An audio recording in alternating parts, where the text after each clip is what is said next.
Hey everyone, ready to go on a super cool artistic adventure? We're going to dive into something called the Still Life Project. And by the end of this, you'll know exactly how to take some normal, everyday objects and turn them into a total masterpiece. Whoa, check this out. Pretty amazing, right? You might be thinking, no way I could do that, but guess what? You totally can. These were all made using the exact same skills we're about to learn. We're going to give you all the tools to create your own awesome art. So, how do we do it? Let's find out. All right, first things first, we got to know what our mission is. So, what even is a still life? Okay, so a still life is basically a drawing or painting of a bunch of everyday objects, just sitting there. But it's way cooler than it sounds. Think of it like a workout for your artist brain. It teaches you how to really see. You know how light hits things to make shadows, and how to get all of that down on paper. Okay, every great adventure needs a map, right? So let's get into phase 1, planning our mission. This whole journey is super simple, just 3 easy phases. First, we plan. Then, we practice our skills. And finally, we create. Easy peasy. So for the planning part, you get to do some cool stuff. First, you'll check out art from famous artists to get some ideas. Then you'll learn about something called the rule of thirds. It's a simple trick to make your art look really good.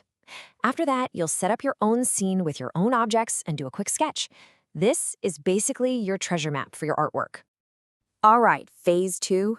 This is where we power up. It's kind of like the training montage in a movie, where you get all your artist's superpowers. First up, we're going to start with a really fun, kind of weird warm-up. It's called blind contour drawing. Okay, so here's how this game works. You're going to draw an object, but you're not allowed to look at your paper at all. And you can't lift your pencil. The whole point isn't to make a perfect picture, it's to get your eyes and your hand to talk to each other. It's an amazing way to level up your hand-eye coordination. Yeah, the drawings you make are going to look pretty wild. And that's totally the point.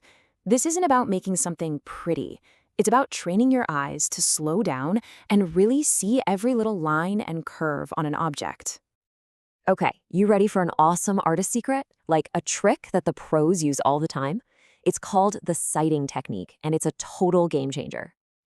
It's actually super easy. You just hold your pencil way out in front of you, close one eye, and use it like a ruler.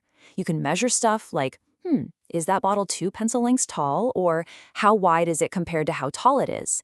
It takes all the guessing out of your drawing. And here's another awesome trick for getting angles right. This one is so cool. Just imagine the lines are hands on a clock. Is that line pointing to 2 o'clock? Or maybe it's more like 7 o'clock. Thinking about it this way makes drawing tricky angles way, way easier. Okay, you've planned your mission, you've powered up your skills, and now it's time for the main event. Let's do this. Phase 3, create your art. First things first, you'll sketch out all your objects really lightly. And this is where you use that sighting superpower we just learned to make sure everything is the right size and in the right spot before you get into the details.